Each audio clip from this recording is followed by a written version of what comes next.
வணக்கம். தினம் ஒரு சட்டம். இன்னைக்கு நம்ம பார்க்கக்கூடிய சட்டம் ஐபிசி 55.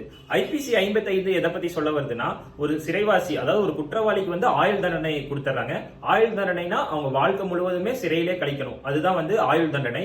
இந்த ஆயுள் தண்டனையை 14 வருட சிறை தண்டனையா மாற்றி அமைக்க முடியும். இதுதான் ஐபிசி 55 சொல்லுது. ஐபிசி 54 நம்ம என்ன பார்த்திருக்கிறோம்னா, ஒரு தூக்கு தண்டனை கைதியை அவருடைய முன் அனுமதி இல்லாம எந்த தண்டனையா வேணாலும் மாற்றி அமைக்க முடியும். அது ஐபிசி 54 பார்த்தோம்.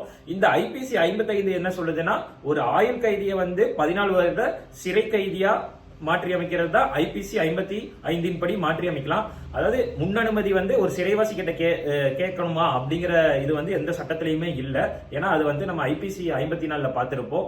இதுதான் ஐபிசி 55 சொல்லுது. இந்த மாதிரி ஐபிசி செக்ஷன்ஸை மிக எளிமையா தெளிவா தெரிஞ்சுக்கணும்னு நினைச்சீங்கன்னா நம்ம பேஜை ஃபாலோ, லைக் அண்ட் சப்ஸ்கிரைப் பண்ணிக்கங்க. மறக்காம பெல் ஐக்கான பிரஸ் பண்ணிக்கங்க. நன்றி, வணக்கம்.